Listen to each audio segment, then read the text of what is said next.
Hello and good afternoon, and welcome to Noonday Meditation and Contemplative Prayer Power Hour.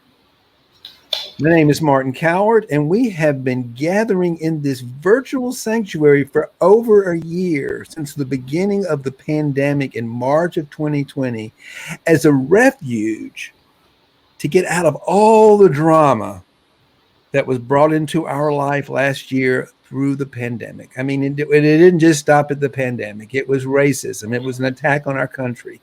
We went through a tough and challenging year last year together. And that's why we created this refuge, this place to get out of that drama. And now that we've moved to, I think, a better place, I don't know about you, but I know that I'm a better man. I'm more open, more loving, more compassionate today than I was before all this came into being a year ago. And we're now looking at what do we all learn? How do we learn to be better for each other? How do we learn to serve better, to be better servants, to create more equality in our world, to live from a place of abundance and prosperity, to live into the truth of who we are? And one of the things we're talking about, and we've been celebrating this month, is I want to celebrate with coaches and caregivers, people who have helped and cared for people during the pandemic and maybe before and maybe after, that's transforming our lives, that inspire us.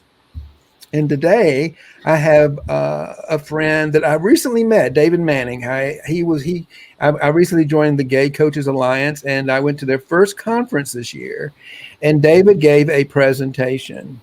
And I thought his presentation was so good, and I was so inspired that I got on the phone with him and introduced himself to him and heard more and more of his story. And I thought, wow, you've got to come on my show and share your story with the world, because there are plenty of people out there who I'm sure can learn from it, because it's a story of learning from being a false person and living into something you are to make everybody else in the world have, but finally realizing this is your one wild and precious life, and to live authentically and live powerfully, we can make a difference. But it takes some courage.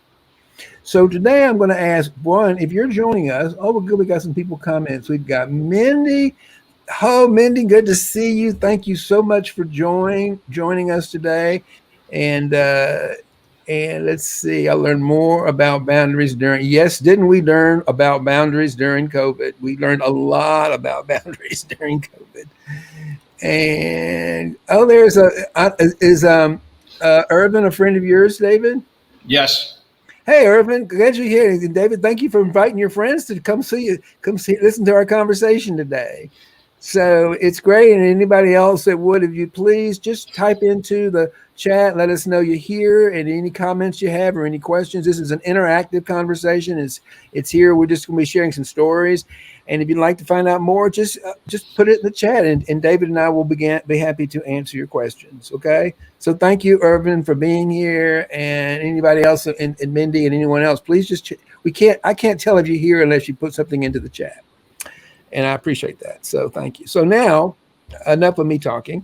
I want to get to the subject that's exciting, and that's David sharing his story of his own his own journey, and why it's so important to him to help other people become more authentic in their lives as a coach. So, David, tell us a little bit about how you came from being a closeted Texas principal to being a life and executive coach, helping other people live more authentically in the world. Yeah. Oh, okay. Already, just the fact that Irvin's here is, I'm already verklempt a little bit about that guy being with me, worked with me for many years. So, okay. So, so gay principles? There aren't any, are there? 38 years ago, the assumption was that all public school administrators are heterosexual. I don't know if that's true now. I don't think it was true then either. Right? True. That's what I'm saying. I was there. Obviously, it wasn't true then. So I guess my journey has to start with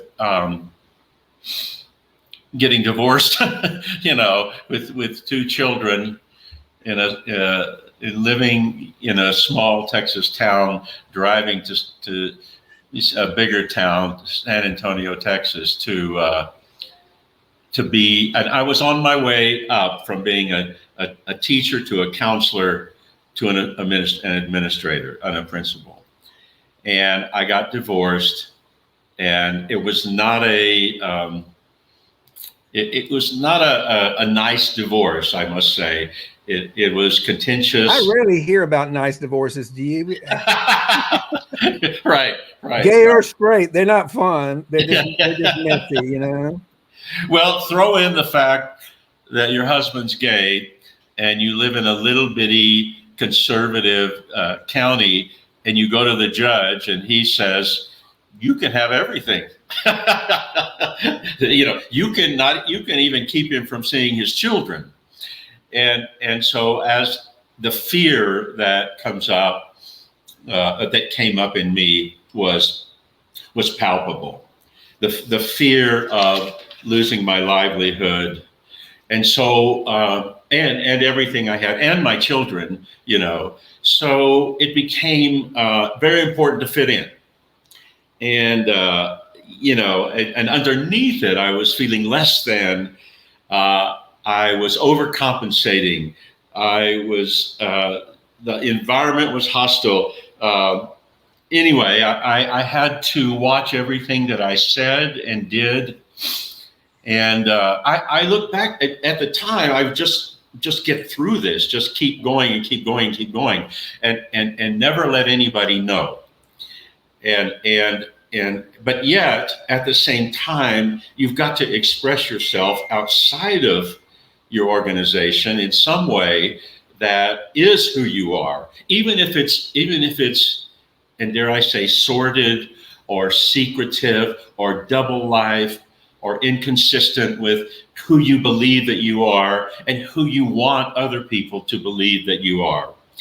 So not being authentic as a principle limits your ability to connect and to be vulnerable and to just, I guess, be who you are, be the best that you can be, because you can't do that. And I happened to have it at this time, again, remember how long ago it was. I happened to have a relationship that I needed to get out of with another man, and I got out of it. And it was all very secretive until he made it public, sent a letter to my school. And I, at that point, went out and got the mail myself. That was when you could go out and get the mail, rather than your secretary. I mean, anyway, and I got the mail, and there was a letter addressed to David Manning, president of the Gay Fathers Association of Texas. Oh, wow. Hold one second. Hold that thought. I wanted to say hello to this Facebook user. By the way, there's a little link you can click on called StreamYard to allow your name to show up if you want to click on that link so we know who you are. Otherwise, it's just going to say Facebook user.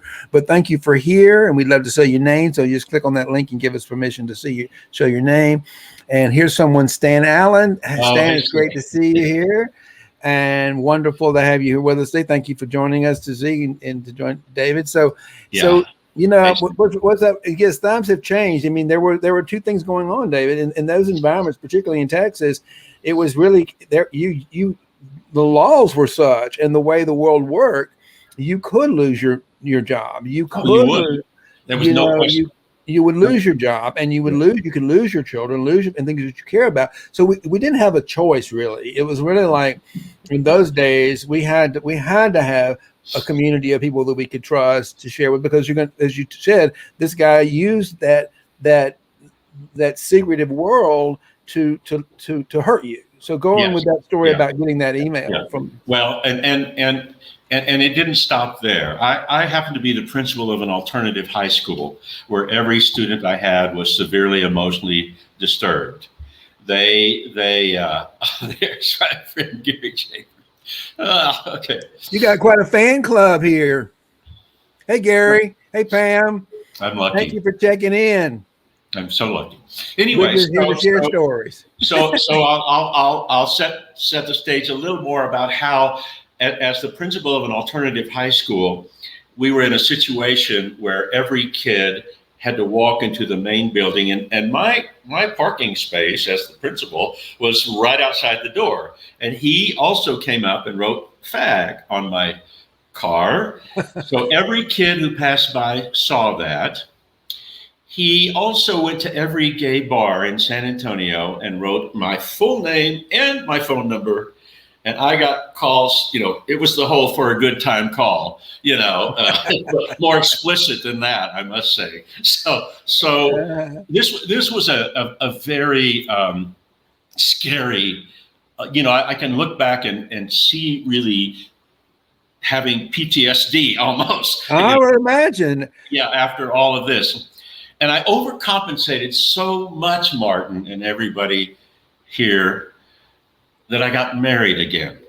Now, I say I'm a slow learner, but I know it was to protect myself. And so there was no self-acceptance of that part of me, and it felt so closed in and so it's strangling, and it had to come out in some way, and I had to find the courage for it to come out. And I'll tell you one thing, that I don't know if they still have ropes courses, but psychiatric hospitals had high elements and low elements.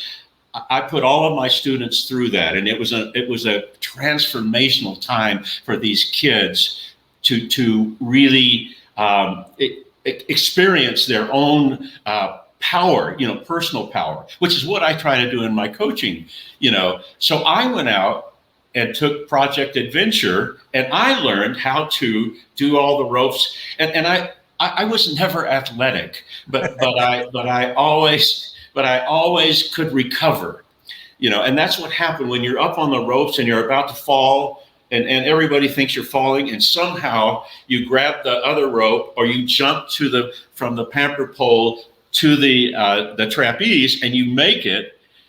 You recover, and you gain this sense of courage. I mean, it's a perceived risk. I mean, I wasn't going to hurt myself. I wasn't going to fall, but you think you are, And so I have to say that that's what gave me the courage to little, and I mean little by little by little, come out. And finally get divorced after, this was all, me working through the years of being raised Southern Baptist, that it was from the time I remember being 8 years old, being afraid that I was a sissy. That term now is outdated, but it wasn't then. I'll tell you that. I know it very well. I'm 66. I know that word very well. Yeah. So as an administrator, as a principal, I did not have a guide. And so I dedicate my life to being a guide for any administrator that needs someone to support them and be with them, personally and professionally. And I've been blessed and lucky to be doing that at 72 years old and still feeling relevant in the world at my age. Because it didn't have to do what I do. Everybody, gay or straight, grows up in our culture they need to pretend to be somebody they're not. There's always that, and I think that probably for us as gay people, we can help non-gay people because they can feel into some of the pain of our journey of non-acceptance, because they're not accepting themselves. So that's really what it comes down to, whether it's just they don't feel like they're good enough, smart enough. Right. And so they got to be somebody other than who they are. That's what it's really about. Because in the gay world, we think we're not as smart as straight people, we're not as good as gay people, whatever you might want to say. But as coaches and as guides, you have a wonderful opportunity because you can relate. You have empathy for that coach. Doesn't matter for that school teacher or a principal. It doesn't matter how they're hiding from the truth. What you're able to do, and this is why I wanted you to come on here, and how you're able to care for people is to show them a way to have the courage to be their own thought and how much more powerful they are. Thank you. The things that, the gifts that I recognize now, the master assessment, as we talk about in ontological coaching, that drives us, that we find evidence for over and over and over, and that was, I'm not enough. I'm not okay. I'm not worthy. I don't, I'll never be enough. It just never is going to happen for me. And so the gifts that gay men bring to the world, and I'm just now recognizing this, Martin, that this is all new to me. that I could, I mean, what if we're administrators of public schools, they're servants, right? Imagine a little boy coming home to his mother and saying, my principal's gay. And the mother saying, great, I was hoping for that. Well, I got to tell you a story really quick. Right, I can see it from my eye shot. I live in a wonderful neighborhood in northern New Jersey. It's full of kids. It's like something out of the 50s and 60s. It's fabulous. And we've got such diversity. We've got gay couples, mixed-race couples. We got everything you can imagine.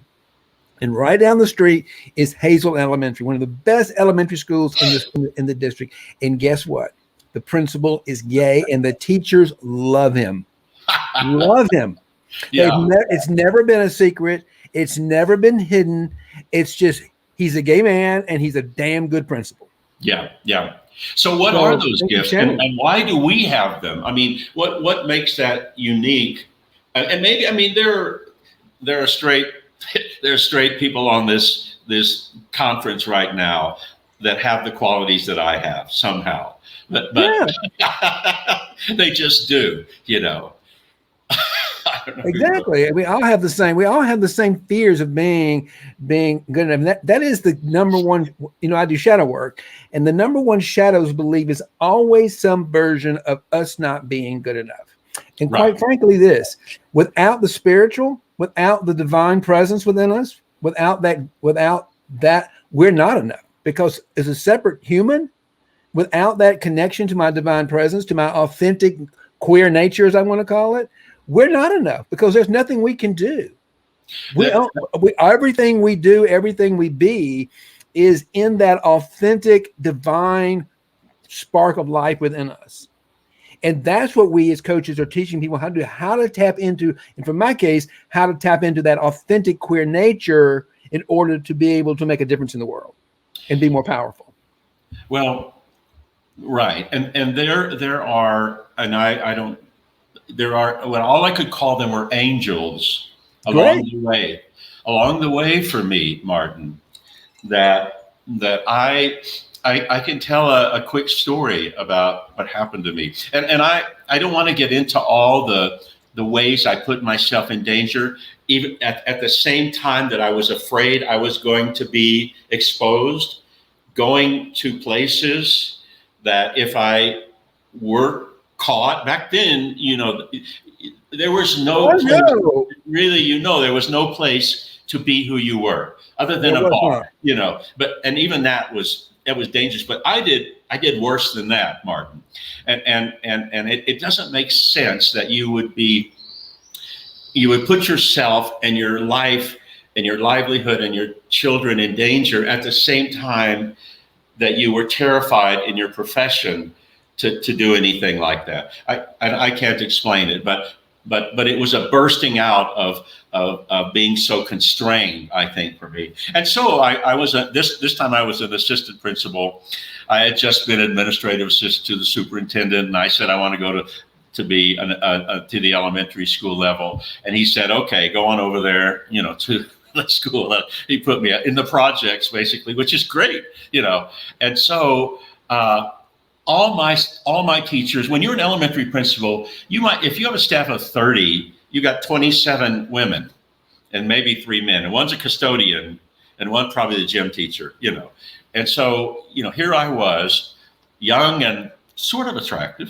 Well, still pretty handsome.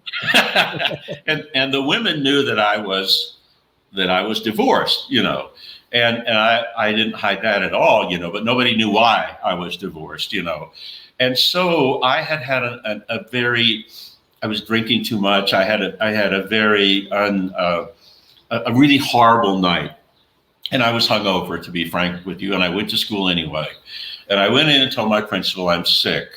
I can't do this. I need to go home. Okay, go home, Dave. She was an amazing human being. I love that woman. Anyway, she said, go home, go home. So I'm really, at that point, I was at my lowest, Martin. I'll tell you that. I wanted to die. I really, in fact, you're talking about spirituality. I said, okay, I remember being in the bathtub trying to sober up and saying, okay, God, I can't go on. I can't do this myself. So will you help me leave this planet? I can't.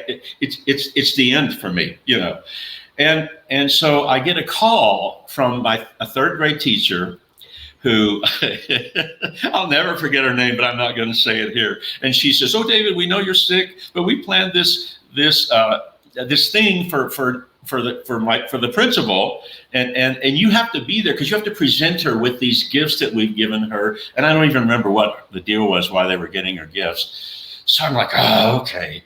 So I clean myself up and go over. Now it's about 4:00, and I walk in her house, and there's a big sign. You remember the whole Snoopy dancing thing, I'm really dating myself. Anyway, it said, "Happiness is a warm home." Well, they knew that I moved out of the house with nothing. Nothing. I rented an apartment with nothing except my two children. One was 1 year old. I never had a 1 year old by myself, and a 6-year-old, right?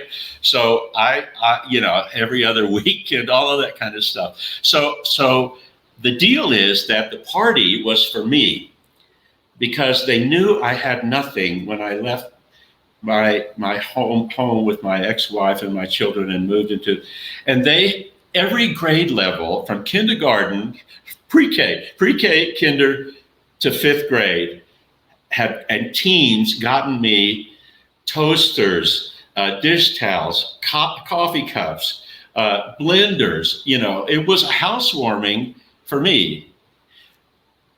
At that moment was when I knew there was a God, and I knew He loved me, or she, because it kept me going. It was at my lowest time in my life, really, and so I'm like, I guess I'm okay. maybe I'm okay. I got a little spark of don't give up. You're okay. And they didn't know I was gay. They had no clue about anything like that, but yet I'll never forget the kindness and compassion of those elementary school teachers in my first year as an assistant principal. Wow, what a wonderful story. And it is amazing how we always find God in the suffering. I think that's what that's the whole point of me doing this caregiving thing, or as coaches during pandemic, because so many of us discovered what we might call God or the creator, and we find it within ourselves. It's not something out there that we learned about in vacation Bible school. The divine is who we are. It's what we are. We are the divine. That's not. I don't mean Martin. Martin is just this entity called Martin. It's only going to be, but that divine spark in me and you, the part that's listening and talking, it's in everybody. We're all plugged into that, and when we realize that, then those magical moments happen when people say it doesn't matter whether you're gay or straight. They just loved you, and they cared about you. Right.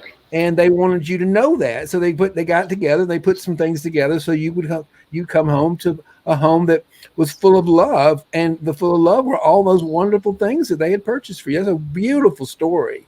And thank you for sharing that. I can tell that it was a life-changing moment in your life. And that's what everybody needs, is they need people to love and care for them. Sometimes it's coaches, sometimes it's students, sometimes it's our clients. Yeah.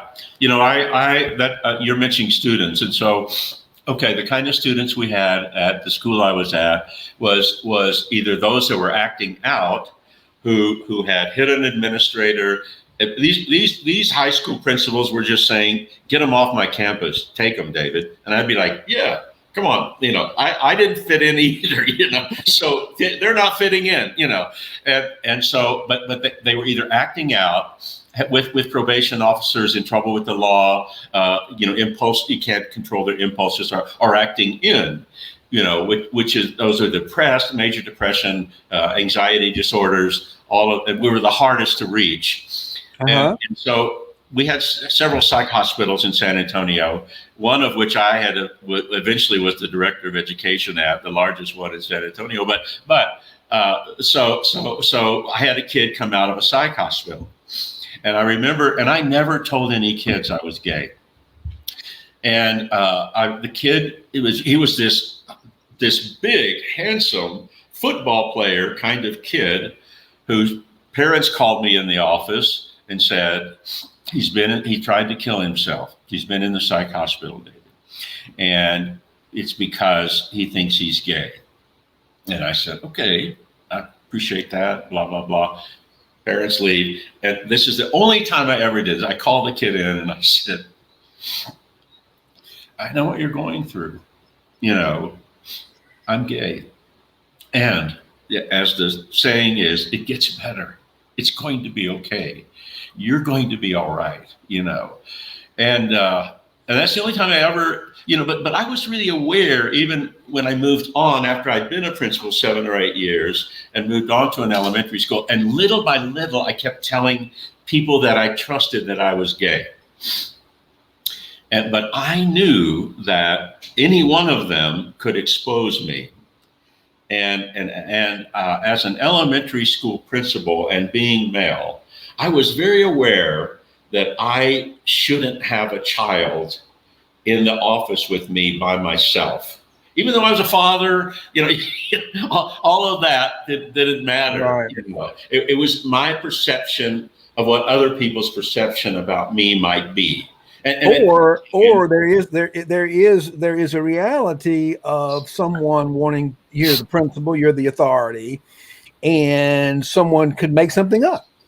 Absolutely. It happened. So, I've been present where it's happened with the coach that one of the schools I was at. I don't think he did anything wrong. I think he may have made a kid upset, and the kid then accuses him. He's gone. He's like, boom, disappeared.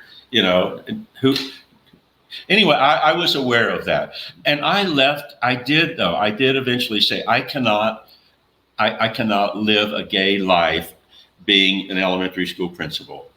And I did finally leave. And and I knew I had to take a job where I wasn't in contact with kids. I mean, that was just, it was stupid. Well, in those days, it made a lot of sense. And it's half after the hour. So we're gonna put a pause there, because this is a noonday meditation, and this is where we lose a lot of audience because people. But I'm going to say this is a note to the audience right now. Don't go away. This is why we're here. I know this is entertaining and it's fun and it's great for us, but we've really opened our hearts to a wonderful opportunity to go deeper inside ourselves right now and really get to know that divine nature, whatever that is. And that's what this next 20 minutes is going to be about. I want to lead you through a form of prayer called centering prayer.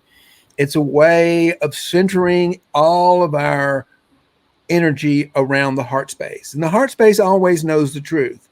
And the idea here is to let go of all of the thinking, all of the plotting, all the worrying that we have in our heads, and the shadow belief of I'm not enough or not good enough, not smart enough, and all the drama that we create up in our heads, to just let that go and surrender it to heart space. The place that always knows the truth, that you're more than enough. You are love. And so I'm going to guide us into that space for 20 minutes. And we're going to go in and we're going to get more intimate with ourselves. Meditation and what I'm teaching right now is an act of self-love. It's getting to know intimately, not only with the heart space, but those shadows that are standing in your way. Okay, you ready? So let me set the timer. David, I'm going to invite you just to sit back and be my live audience. It's always nice to have somebody sitting in meditation with me that I can guide. So you're going to be my live guide that I can actually see and relate to and participate with. So I'm going to invite you and the rest of the audience just to sit and be still and allow that bell to begin to bring our focus from out there and all the problems in the world that we keep making up and let them go. And bring the focus inside with our breath. We're going to do some conscious breathing. We're also going to I'm going to teach you a really cool technique for slowing down the thinking. We cannot stop thinking. Some people teach meditation is to stop thinking. You cannot stop thinking, and you don't want to stop thinking, but you do want to slow it down, to have a little space between the thoughts. Those are lovely little moments, little glimpses into the divine. And one way we can do that is to do some reverse engineering. When we are thinking, our tongues are vibrating. So if we want to slow down the thinking, we can slow down the tongue. We can massage the tongue with our breath. And the way to do that is to take the tip of your tongue and rest it gently on the roof of your mouth, just behind your two front teeth. Part your lips slightly, relax your jaw, and just begin to breathe naturally through the mouth, through the nose, and gently begin to focus on the breath, massaging your tongue to slow it down and relax it. So just try that.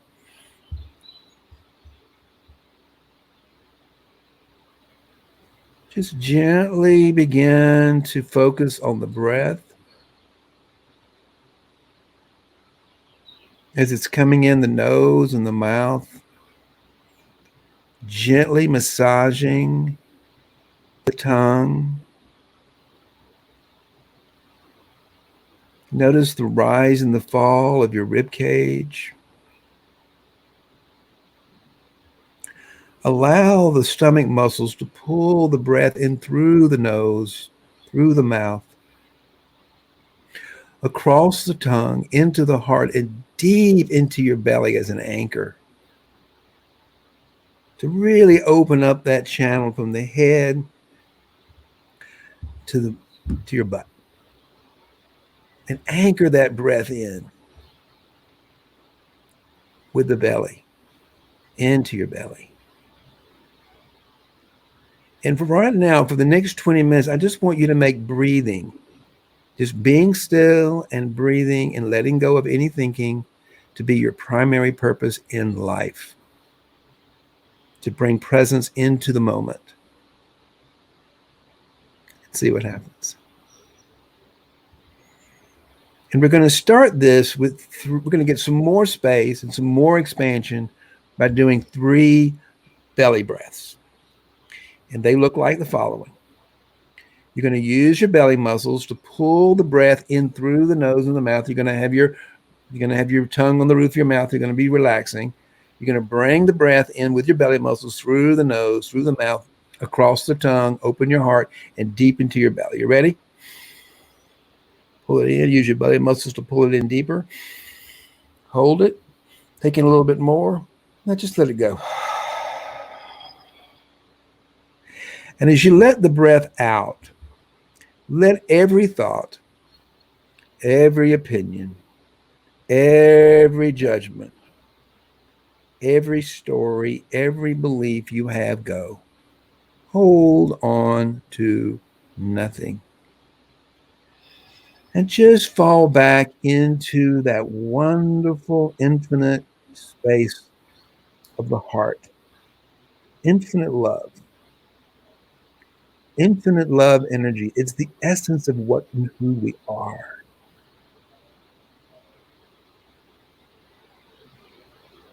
And just allow the breath to bring us more close to that space.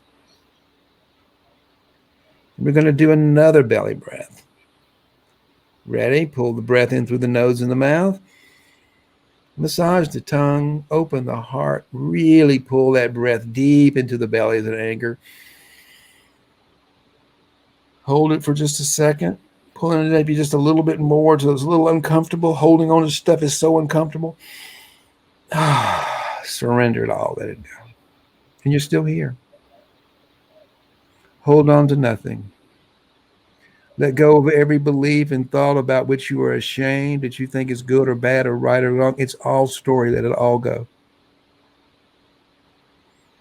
And allow yourself to fall back into that gentle rhythm, into the loving arms of Mother, the divine feminine. It's caring for you and caring for me and caring for others. The great caregiver. And just allow yourself to fall more into that without thinking. Feel it. What does it feel like to just be loved? To know you're loved? To breathe love? Breathe out love? I don't mean the romantic kind. I mean the energy of love. Feel into the powerful, creative energy of truth, authenticity, of love. There's no fear. We're going to do one more belly breath, and then I'm going to be quiet for the duration of the meditation. You will hear some interval bells throughout the meditation. I'll remind us when they come up. The purpose of the interval bells is just to, there's one right there, it's just to wake us up from our thinking, to wake us up from our sleeping, our planning, and to reset, if you will, to let all that go again and fall back into love. So here's the last belly breath. Ready? With your belly muscles, pull the breath in through the nose and the mouth, across the tongue, and gently massaging it to slow it down. Open up the heart. With those belly muscles, pull that breath deep, deep, deep, deep inside you. Expand a little bit and hold it. And now let it go. Soften everything. Soften the mind, soften the heart. And just allow yourself to be still and fill into the power and the peace of your own breath.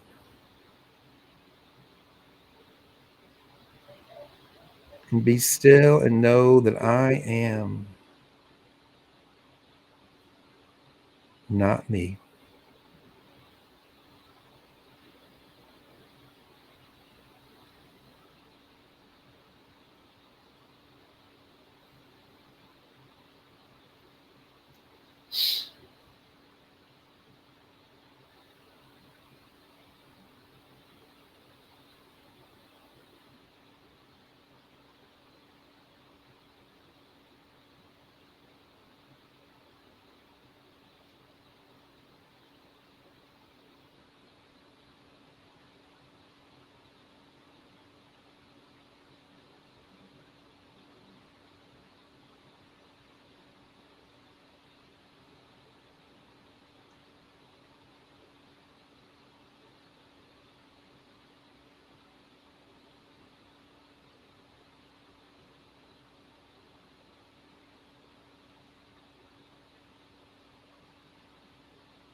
There's the sweet sound of that interval bell to wake us up from our thinking, our sleeping, our planning, our stories, our worries.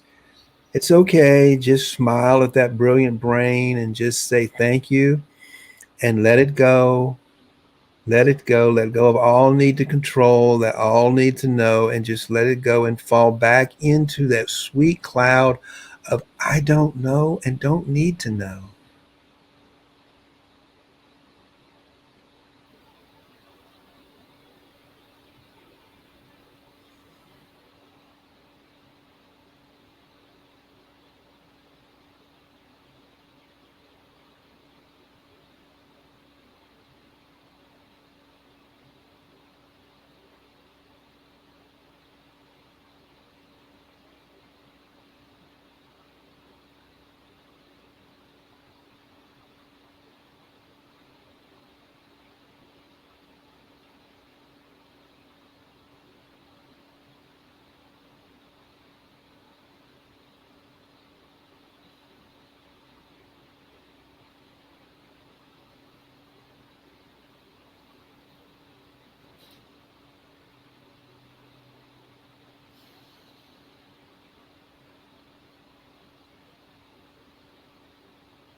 Oh, there's that sweet, sweet sound of that wake up bell to wake us up one more time from our thinking and our planning and our sleeping. And the invitation again is just to let it go. Thank that brilliant mind for all it's doing and just say, just take a little vacation. Soften the mind, open the heart, and fall gently back into that infinite love consciousness of our essence. And feel your way deep into that stillness.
And that's our final bell to bring us back to now, to this moment.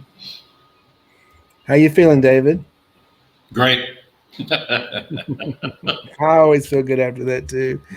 And it is, but you know what I find? That I find sometimes that last interval bell is my favorite because for some reason, and I've been meditating for over 40 years, uh, my mind's always still thinking, how much longer? How much longer? How much longer? my ego, Exactly. my ego doesn't like being still. My shadow thinks, how much longer? I want to get back to doing what I want to get back to my agenda.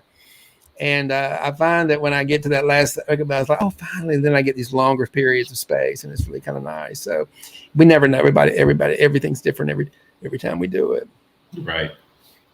So how about any of our audience out there who stuck around with us? I see we got some people who did stick around, which is nice because a lot of people leave during the meditation. That's because they don't.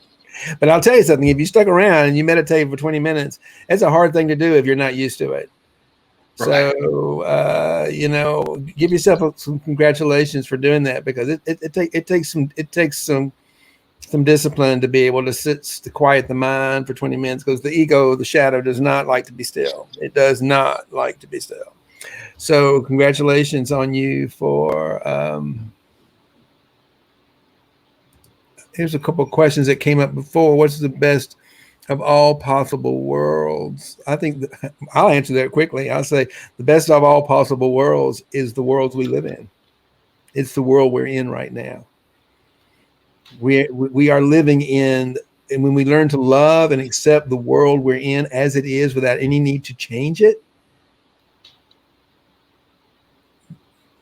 that's freedom. That's freedom for me. How would you answer that question, David? I have, I mean, it's the one we're in, right? I mean, you know what, whether there was a better one or not, how do we know any of that? We don't. There is no better world. Here we And, are. Yeah, wherever you go, there you are. And so we just have to make the best of where we are right now. This and I have to believe that this is our time. I mean, that our time is now. I mean, that's all we've got, right? So yeah. Yeah, and as Eckhart Tolle says, my mantra is to show up with love and gratitude in every moment. And if I can show up in the moment and in this moment and in the next moment from a place of love, and I cannot, that's a discipline, but that's my mantra. And if we can show up to every moment and make whatever moment we're doing, whether it's cleaning up the dog in my backyard from her mess, it doesn't matter. I love my dog, and I can do it from a place of appreciation and say, "Oh, I'm so grateful I've got a dog and I've got a backyard to clean up in," Or I can say, "Oh, this is messy work. I don't want to do it." But if I can approach it from a place of love and gratitude for my dog, my environment, the ability, everything shifts, because that's the reality we've created. We all create our own reality, right? And that's why we step into this authentic place, because it's from that authentic. And I'm going to say from a queer coach, it's from that authentic queer nature that we have our creative genius. It's that excitement that we have within us, all of us, by the way, that sexual, energetic excitement. I mean, we have to have sex, but it's an energy of excitement and creativity that we feel. And when we can allow that to come into being and feel into that, we have the power to change the world, and we're doing it. We're doing it. We're doing it. So we are in the best of all possible, because this is the world we're in, and we're alive in it. We are in it, alive, making a difference, right? We had another question here. Let's see. It sure was. Well, I don't know. I'm not sure what it was, but it was fun, right? Yeah, it's fun to raise vibration, isn't it? That's what we do. We come together and we let go of all that drama out in the world we can't do anything about. We go inside ourselves and we find we got a lot of power in here. We can step into. We just let go of all that nonsense out there we get attached to. And now we're in a place of power, and we are empowered to go out and live and make a difference in the world. So speaking of that, David, I want to know people. I want to give people opportunity. You're clearly, and I love that you came on and were so open about your story and shared it with us. And I'm sure that there are people out there who would like to get to know you and like to get to know you better. How can people do that? How can people find you? I know you're an executive coach and you work a lot with educators, but I would imagine you'd be open to having a conversation with almost anybody who would want some support. Yeah, no question about it. Absolutely. I don't have a website, but I am on Facebook. Facebook Messenger would be great. Email. I think, Martin, you may have put email up somewhere, didn't you? I don't know if I did or didn't. I doubt it, because that's not how I normally. I think the easiest today is Facebook. And if you've got a Facebook page and you got it's under your name, people they'll remember, and they can quickly find you, and then they can send you a direct message. That just seems like to me the simplest and the fastest way to get people to connected. And that's why. So I would, and I wouldn't worry about a website. I have one that I created 2 years ago. It's so out of date. I read it the other day. So I loved your website. Well, I'm glad you did, because it has nothing to do with what I do today, really. But it's a good website. It's pretty. I actually did get something from somebody who wants a friend request. I don't know whether they're here or not, but so that came through, a friend request. So right. Yeah. Well, yeah. Get to know David. I just met David a couple of weeks ago when he presented at this the gay Coaches Alliance, and as you can see, he's a wonderful presenter and got a wonderful story, and he is and transformation is his thing, and he clearly creates this kind of safe space by empathy and understanding. So thank you, David, for sharing your story with us today, and it was Well, wonderful. Martin, before we go, Martin, I want to tell you how much I respect you, and how glad I am to be your friend, and I do consider us friends now. Yeah. And how touched I am that you reached out to me and asked me to do this. I was skeptical, as you know, but you told me it was going to be okay. That you weren't going to Did I tell you the truth? Yeah, you Better spoke than the okay. truth, It's a lot dude. of fun, isn't it? You told you told the truth, dude. That's what I do, you know. So otherwise, what's the point, right? What's the point? What's the point? So let me close this out, David. You stick around. I want to talk with you a little bit backstage before we completely let go of each other. That I've enjoyed this. So for those of you who don't know me, I'm a spiritual teacher. I'm a prosperity and mindset coach, working almost largely with gay, transgender, and bisexual men. And I've created a Facebook group for that. It's called Financial Heart Space for Gay, Transgender, and Bisexual Men, and I do a lot of cool things in there. I do a live workshop every day, and the whole idea of that community is a community of our tribe to love and support each other through our growth. And we have some specific shadow issues that are specific to our tribe. So it's not like I want to cut you out. It's something that's just specific to us as gay men, as transgender men, and bisexual men. So that's what that's about. And so that's you. It's for entrepreneurs, business owners, business leaders, anybody that wants to love and support from our group, from our tribe. So that's one way you can join that group, and we'd love to have you be a part of that. And I do a live workshop in there every single Wednesday at 1:00. I'm doing one on problem solving. I create a wonderful workbook called the Heart Space Method for Problem Solving, where I basically use it's based on the principles of the spiritual principles of 12-step recovery, and it works. And it's just 3 principles, but that's where it comes from. And I'm doing a live workshop in there on Wednesday. So if you want to be a part of that, join us in that group. But also I have another group because I don't want to cut anybody out. I have a second Facebook group, which I think some of you might be coming through. It's called the Financial Mystic Sanctuary. And that's for everybody. And this Saturday at 1:00, I'm doing an interactive Zoom live webinar for free around that same workbook. So I would love for you to join us for that. And you can send me a direct message. You can send me an email and I'll send you the link. I haven't got the registration link up yet, but it's going to be coming out in the next couple of days. You need to register for that because it's a Zoom meeting and we need to have you in there. But that's going to be through the Financial Mystic Sanctuary, and everyone's welcome. And I'll be posting information about that inside that Facebook group as well. So there's 2 groups you can join. You can join the Financial Mystic Sanctuary, and you can be part of both. Everybody's welcome there. And then I have one for gay, bi, and transgender men, and that's for gay, bi, transgender men. That's what we're for. That's what we're all about.